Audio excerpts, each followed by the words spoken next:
G'day gang, it's your old pal Uncle Ghastly here with another Gummy Voice Show.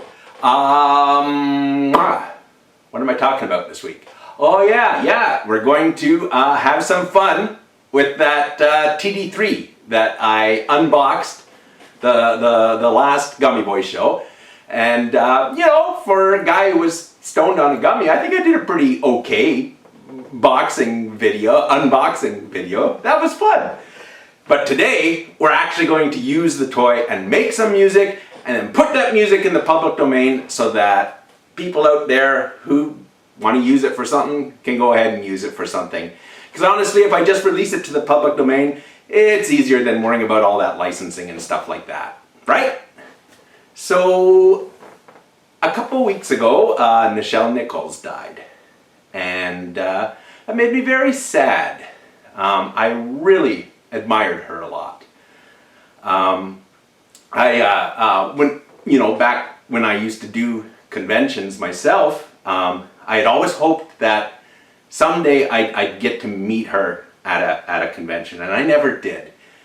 And I always kind of hoped too that maybe I'd like meet Sherry S. Tepper too, because I really liked her as an artist and an author, and she died before I could meet her, and Nichelle Nichols died before I could meet her. So I feel kind of sad about that, because I kind of wanted to tell her how much she meant to me.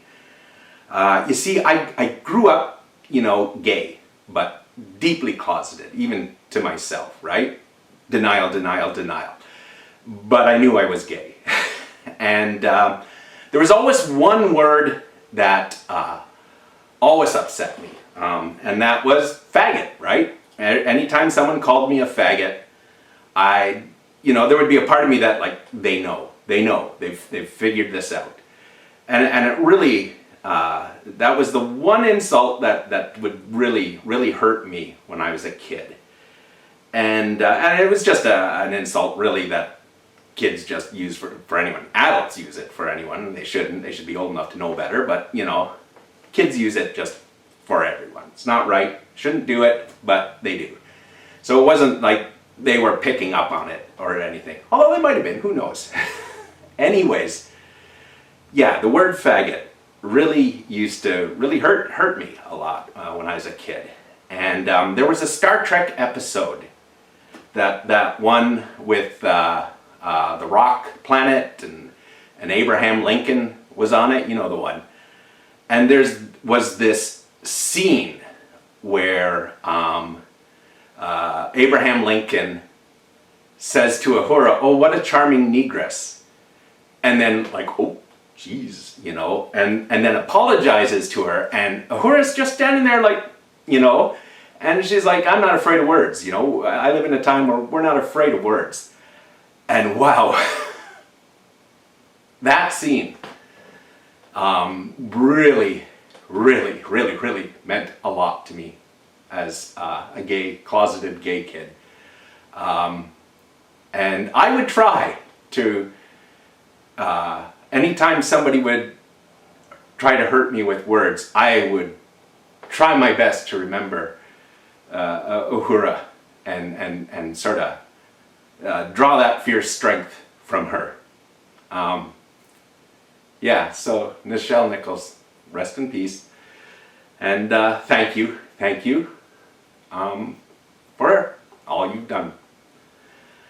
And so I never got to meet her at a convention. I met George Takei. I think I told you the story about when I met George Takei. It was at a convention in Long Island, and then I met Walter Koenig at a convention in LA, or no, not LA, Las Vegas, and I can't remember what the convention. It wasn't a big convention. It wasn't like Comic-Con or anything big like that. It was just kind of a small convention. And it was at the end of the last day of the convention, right? Which was a Sunday night. And and they always put the hentai panel last slot of every convention I've ever been to. So I finished my panel, and I went to the green room afterwards because I had missed dinner, so I went there to get some food. And there was this guy, I'd met him at another convention. He writes books in Klingon, and he was at this convention. And there was this other woman, she was a science fiction author. I wasn't familiar with her work or anything, and she was just sitting there knitting, and the Klingon guy was there. So I came in and I said, hi, and talked a bit and stuff like this. And then Walter Koenig walks into the green room. And I always say the best thing about conventions is the green room, because the green room is like a whole other convention that the convention guests get to attend. It's really amazing, the green room at a convention. And so Walter Koenig comes into the green room, right? And the Klingon guy, he gets up right away, and I swear to God, he was like up against the wall, backing his way out of the room. And I was like, well, that's kind of odd, It was almost like he was like afraid of Walter Koenig or something. I don't know, right? And so Walter Koenig sits down at the other end of the table, and the woman who's knitting, she doesn't even look up from her knitting, and she goes, Walter, and he goes, Susan. So I know her name is Susan something. And she's got red hair, and she knits. And so, anyways, I'm like there with, Walter Koenig, and I'm like, oh my God, this is Star Trek actor number 2 that I get to meet, in person. I'm like excited, right? But I'm remembering, like,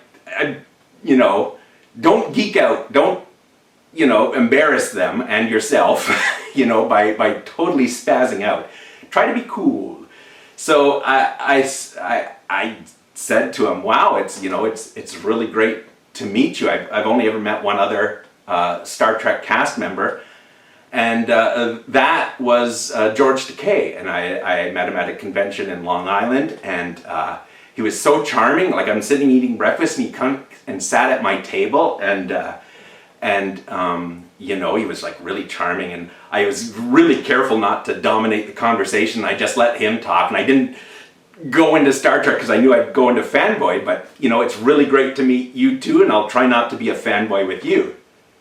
And so Walter's looking at me like this.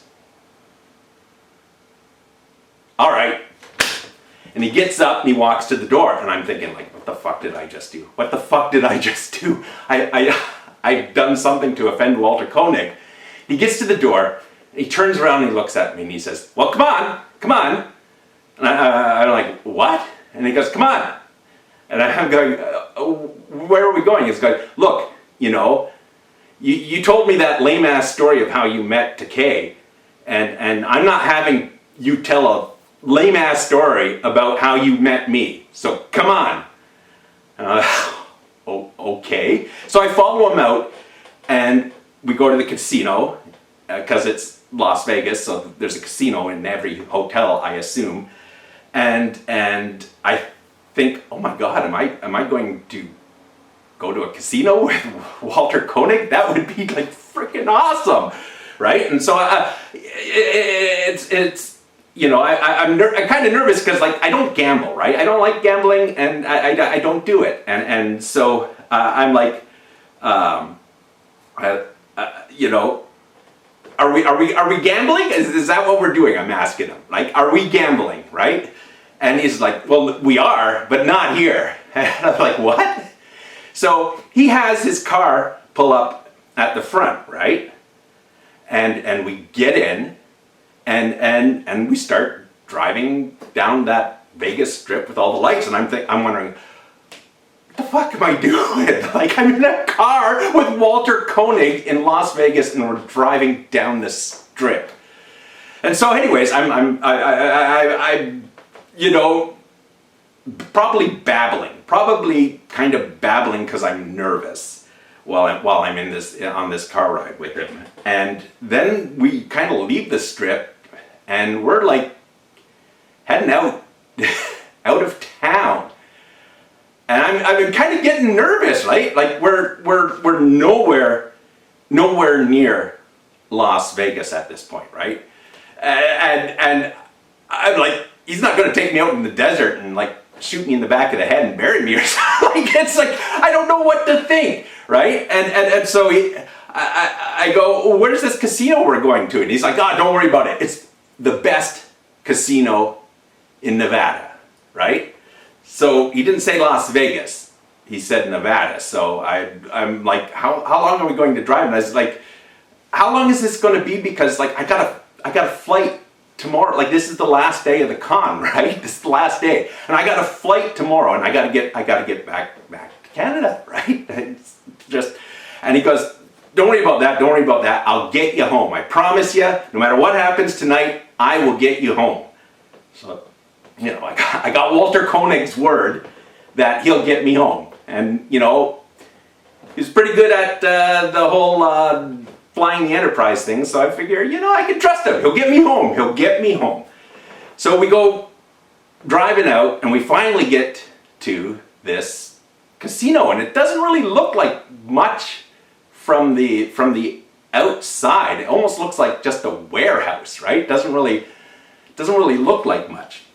And so we go into the casino, and inside was like completely different. Like it's like, first of all, it was filled with the most beautiful, almost naked people I think I've ever seen in my life. Like boys and girls both, absolutely gorgeous and not wearing much clothes. And I was like, did we drive to a brothel?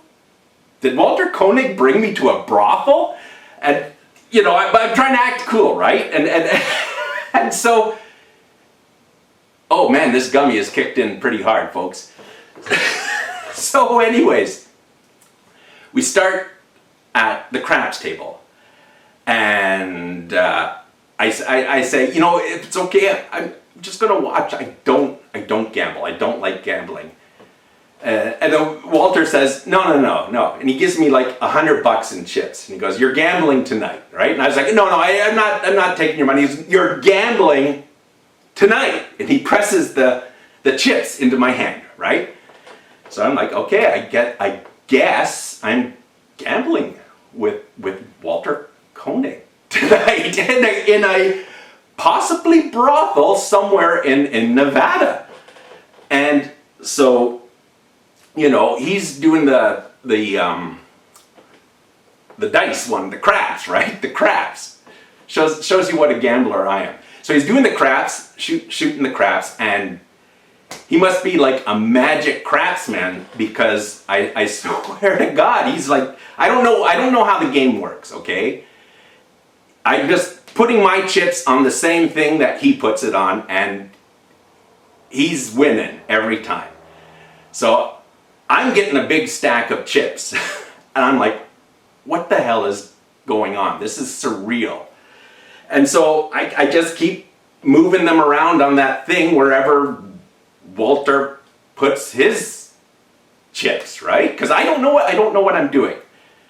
But I've taken $100 of chips out, and I kind of tucked it in my pocket because, I mean, he gave me the $100, right? He gave me the $100, so I figure at the end of the night, you know, even if I lose all this money here, I can at least give him back his $100.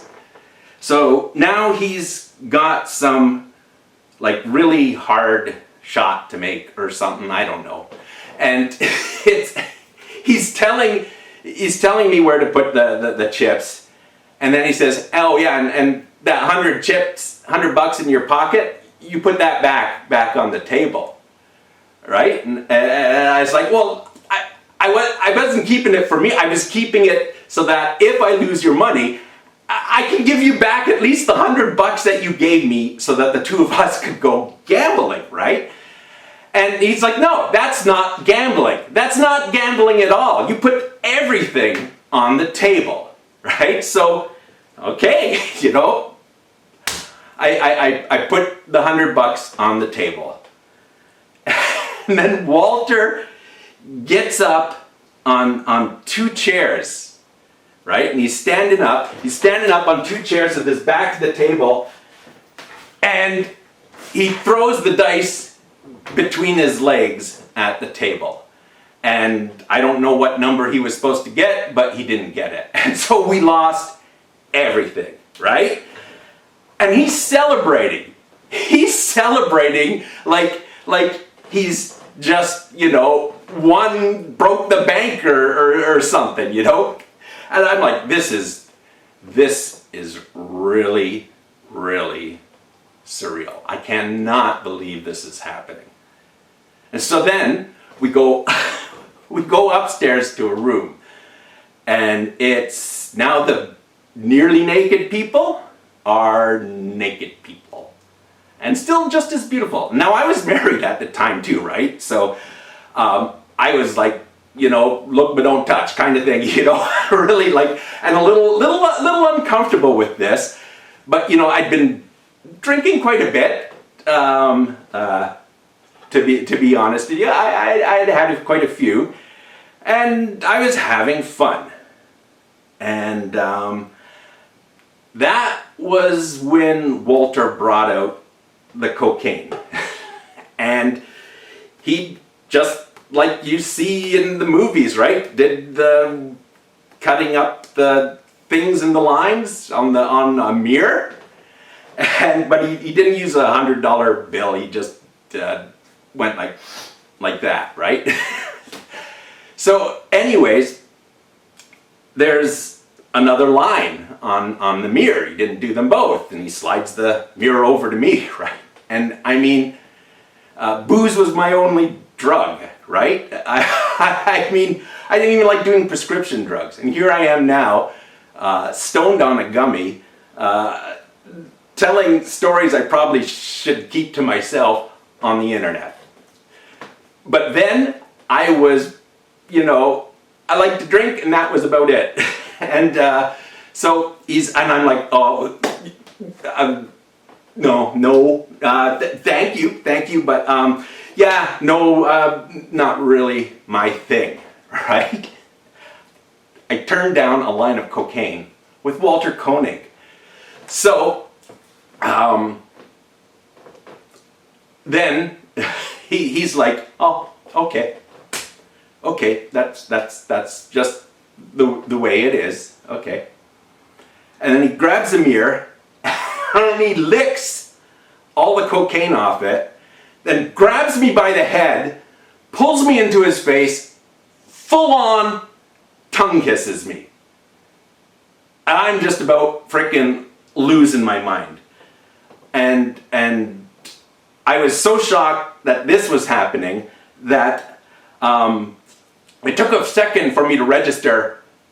I got a mouthful of cocaine. I got a mouthful of freaking cocaine because I'd just been tongued by Walter Koenig. And so, you know, I'm like, and stuff like this. And when I was a kid, right, you watch those cop TV shows, right? And what do the cops always do when they bust someone for, you know, with white powder, right? They taste it, right? And as a kid, I had no idea what cocaine tasted like, right? And I'm all, oh, I wonder what cocaine tastes like, you know? And I had absolutely no idea. But because it looked so much like powdered sugar, I just kind of figured, I don't know, cocaine tastes like powdered sugar. Ladies and gentlemen, cocaine tastes nothing like powdered sugar. What it tastes like is if you chewed an aspirin while licking a kitty litter box, I think would be probably the most accurate description of what cocaine tastes like. So my night was starting to get really, really weird. And so then, we're partying and stuff like that. And it's getting kind of weird in my head. And I don't really remember much more. But when I woke up, I was naked and covered in blood and chicken feathers everywhere, right? Chicken feathers everywhere. And then who's beside me in the bed? Not a dead hooker. Walter Koenig. Walter Koenig is in this bed beside me, naked, covered in blood and chicken feathers. I'm like, fuck, man. I got panicking. I'm thinking he's dead. And have I been stabbed? And like checking, you know that urban legend with the writing on the mirror with the call 911 and the guy wakes up without kids. I'm like, have no idea what's going on, right? And then Walter wakes up with this loud, ear-splitting scream, right? And I'm thinking, oh, he's the one who's stabbed. What the hell happened? And yeah, no, he was fine. I was fine. To this day, no idea whose blood it was or what the chicken feathers were about. So we're in this dilapidated shack of a house, right? And I have no idea where we are until I step outside and the sky is orange. So I know right away we're in Mexico, right? We've all seen movies, we're in Mexico. The sky is orange. That's where we got to be. And then Walter comes out afterwards and says, not this shit again. And then the next 3 days of my life were pretty intense, but true to his word, Walter got me home. I'll never forget, it was in February, and so it was cold, and we were extra cold because we were both wearing these rubber cowboy costumes, and not like the Primus video cowboy costumes, more like just fetish sort of rubber cowboy costumes. So it was February and it was really cold in that, and but I'm standing on my porch in front of my house with my family inside, and true to his word, Walter got me home. So I'm very very thankful for that, Walter. And then I hugged him, and he walked away with a smile and just sort of walked off into the falling snow. And just as he disappeared out of sight, he turned around and he said to me, next time you see George, tell him you got the full Walter. And that was me testing out, can I make up a bullshit story and deliver it while stoned on a gummy? And I don't know how good I did. But I went on for 25 minutes, I can see in the monitor. So hopefully it worked. Anyways, now we're going to go to the table, and we're going to make some music with that Behinger TD3 that I unboxed on the last video. Alright, here we are at the fun table. The gummy has well and truly kicked in, folks, and we've got that Behinger or Behinger TD3. And I figured what we would do is I'll do a random pattern on it, and we'll build a jam just on that random pattern. A really simple sort of jam. Not doing too much fancy tonight.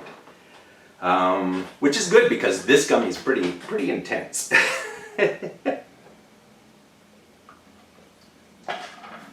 Get myself another glass of water. That's the one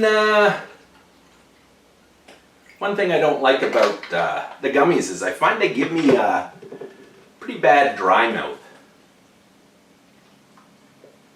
Sorry for that. I'd edit that out if, you know, I gave it a shit, really, if it was any good or not, this show. But, so what we're going to do is I'm going to do the, remember how I showed you last video of it's got the random thing in it. I'm going to make a random pattern. Whatever the pattern is we get, that's going to be our jam. And I'll find a beat and something like that, and I'll just sort of jam along to it. And, okay, here we go.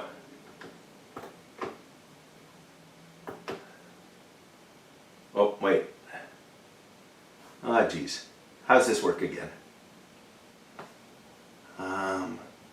Okay, clear that pattern. Okay, it's clear. And then those two together. And it should be... There we go.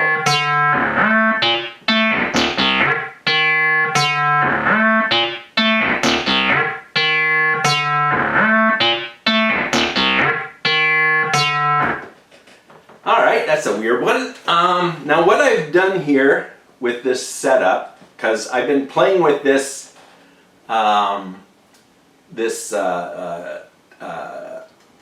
new toy of mine since I got it, and that Fat Boy Slim guy definitely knew what he was talking about.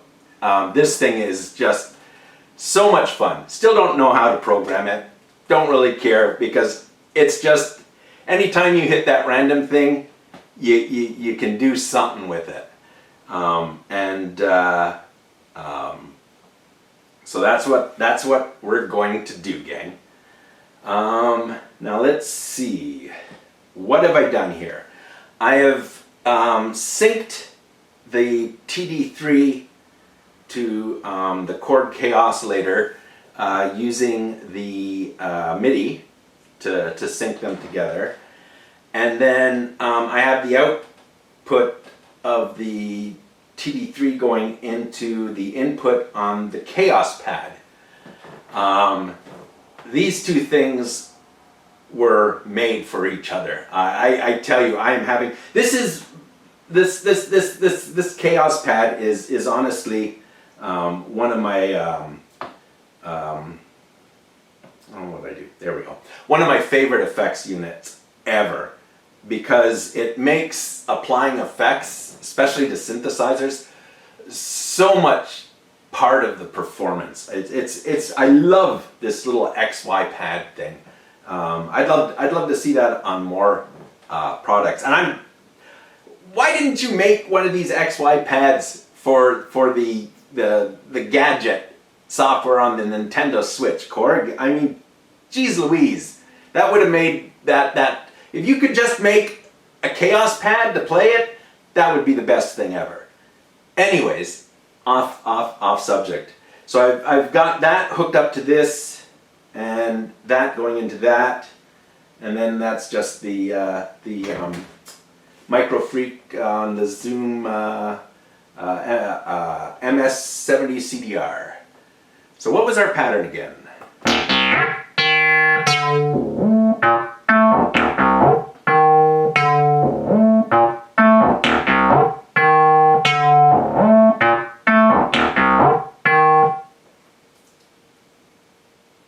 Alright, I don't like that tempo.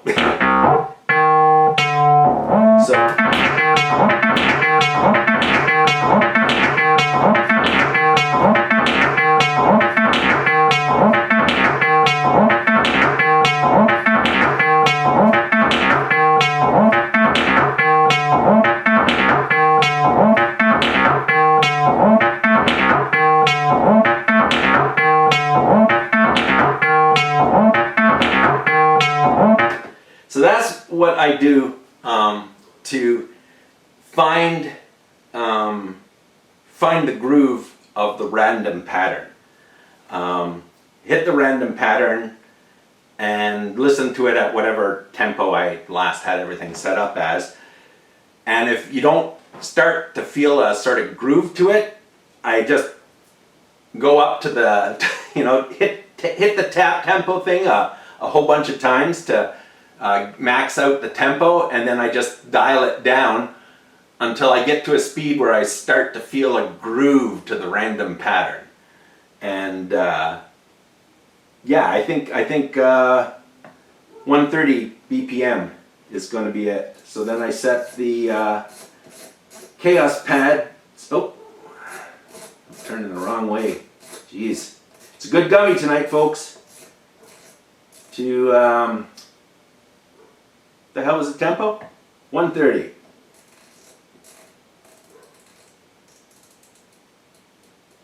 Oh man, there we go. Now they're both the same tempo. Now I'm going to look for a drum pattern that works with this, an effect that I like with this, and a sound on this, and effects on that I like with this pattern. So this is the pattern we're starting with.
Like those two together were pretty sweet, I think. But let's look at other options. No.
of like that. That's something that might be neat to work with. So that's 168. So let me just record.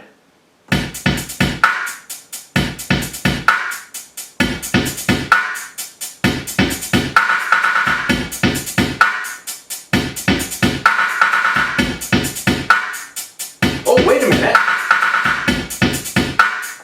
Let me not do that because erase that sample. Because my tempo is 130, right? That means I can make my samples 16 beats, not 8. Perfect. Ha ha ha.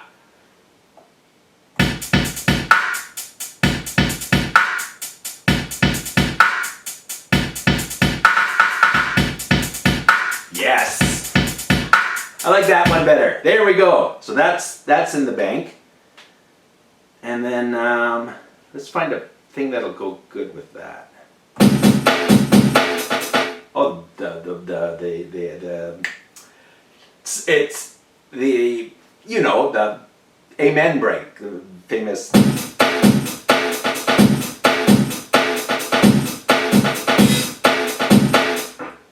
Yeah, that goes with just about everything. Let's see here.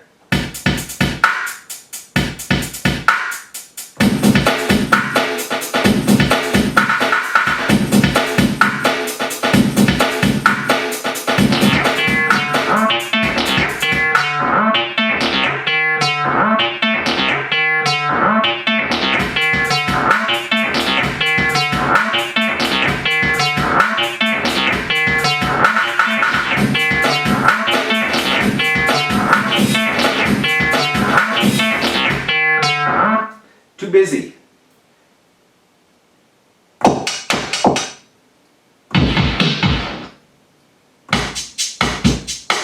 Whoa. Maybe a bossa nova too? Do we dare?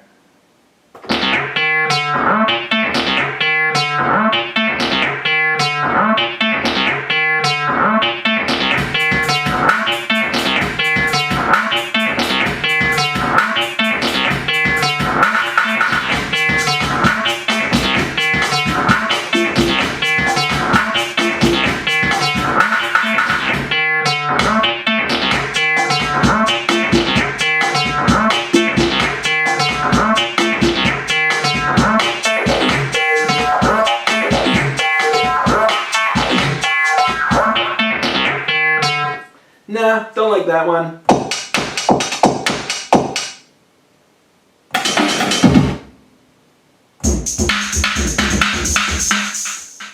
Might be a little too busy.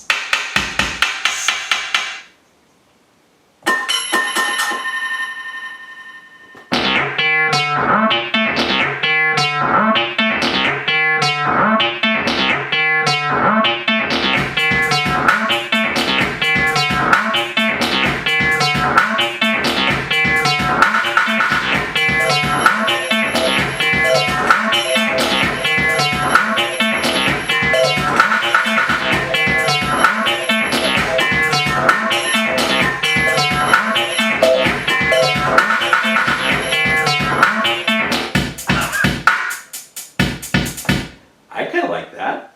I don't know though. No, too much. No, that won't work. No, too much tone.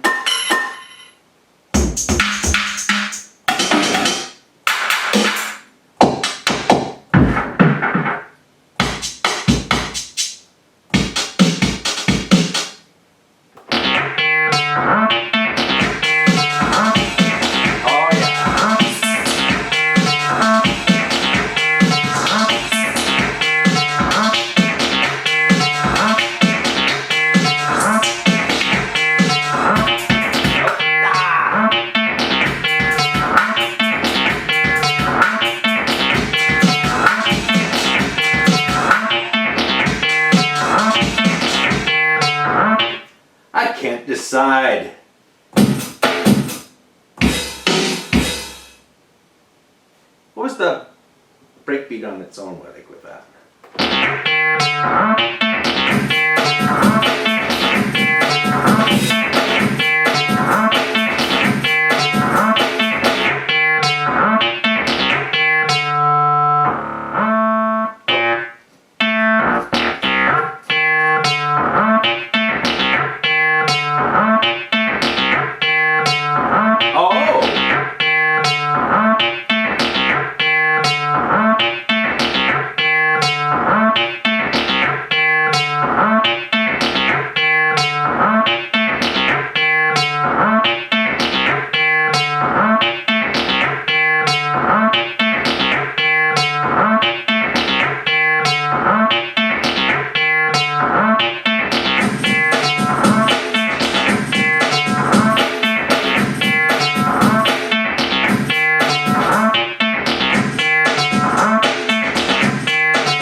It at that tempo even better, you know.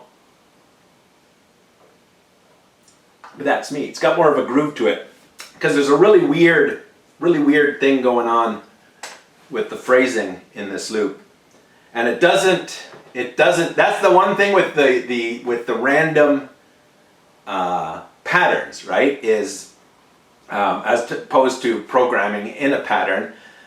But if I was to program a pattern into this, you know, for a songwriting, right? I'm writing a song, not jamming, right? This is jamming. Jamming and composing are two kind of different things. But if I'm writing a song for and I want a specific bass line in that, I'm going to program it on the computer and then send it here. I'm not going to. Nobody likes programming the TB303 ilk and their ilk. Nobody does. That's why this random function on it, Behinger, that's way better than jiggling the batteries on like an original TB303. That random function, and this is the way I look. Some people, you know, I hate people who are musicians and are kind of snobby about it and about the way other people make their music, right? And so doing a thing like this, a random pattern, is not cheating. Some people say, oh, you did press the button and then write the song for you. It's not really writing the song because the groove in the pattern usually does not line up with the beginning of the bar, right?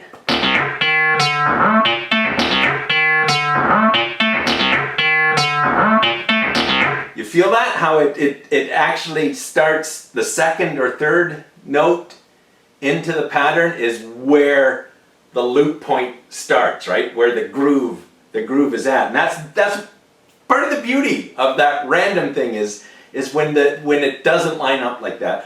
Although it would be great if there was like a function that just lets you shift everything over one step at a time. That would be so sweet, because then I could actually have it start on the loop when I press the start, right? You know what I mean? Probably kind of not making much sense. Yeah, that is. Wow, this gummy is really kicking in good now. All right. Let's see. What were we doing? We got the pattern. I don't think I want the breakbeat. We're still looking for the beat to put with this.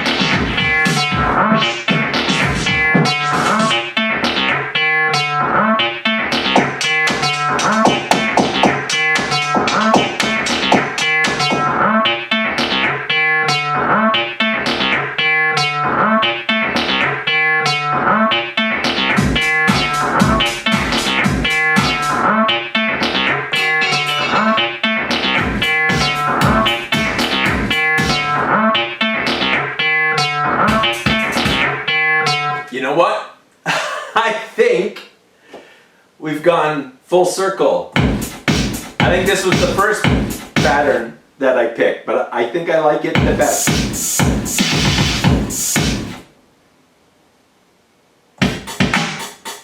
Or was it this?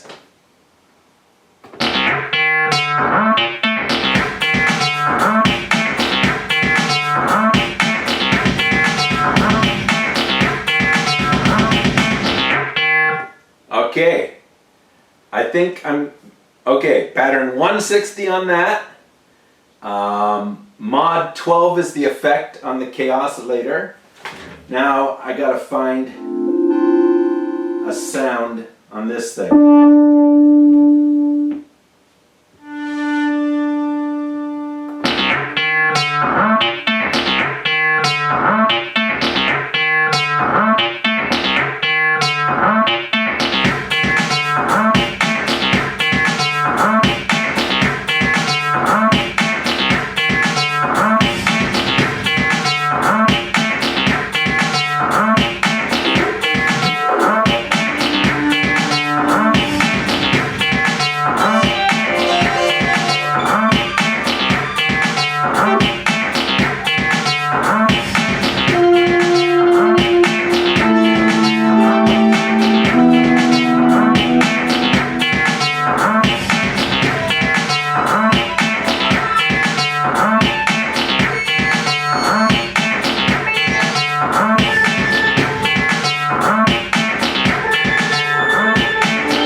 We got it set up, gang. We got a pattern, we got a drum, we got an effects, we got a pad, and we got an effects on the pad. And it sounds pretty trippy. I'm gonna go for it. I'm gonna record a thingamadoo here. All right, how's this machine work again? Jeez, I can't even see without my reading glasses. All right, what do we got here?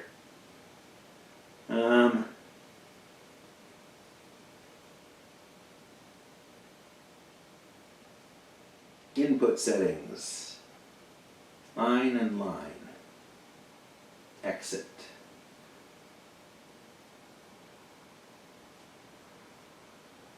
Okay. Am I getting levels?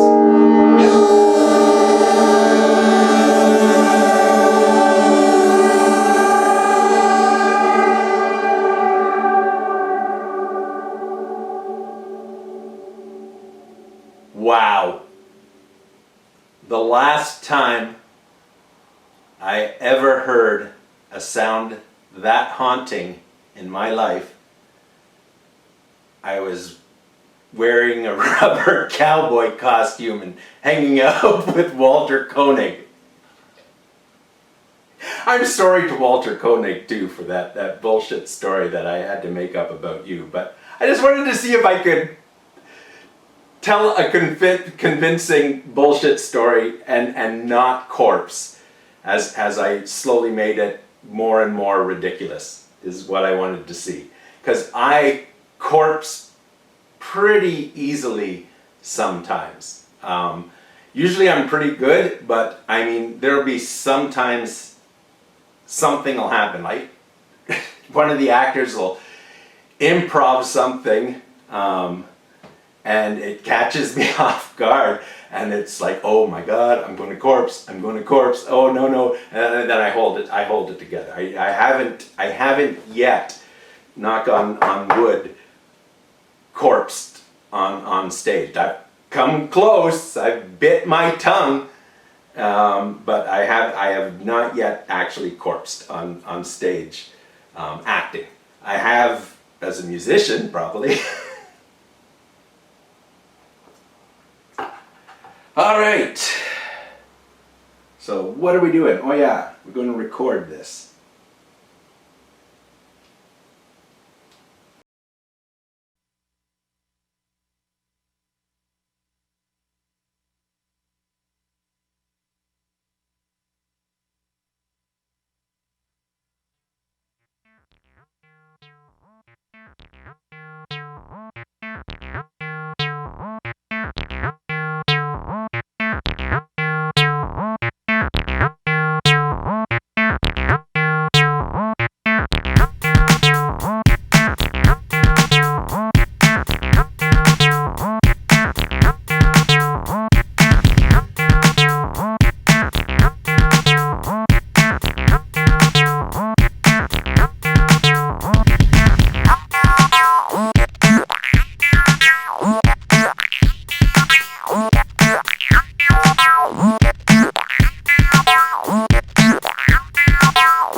All right, I hope that recorded. I hope that recorded because I had a lot of fun recording that. It was probably pretty bad. I know I screwed up hitting the tempo, the thingamadoob on the thing to get the beat going.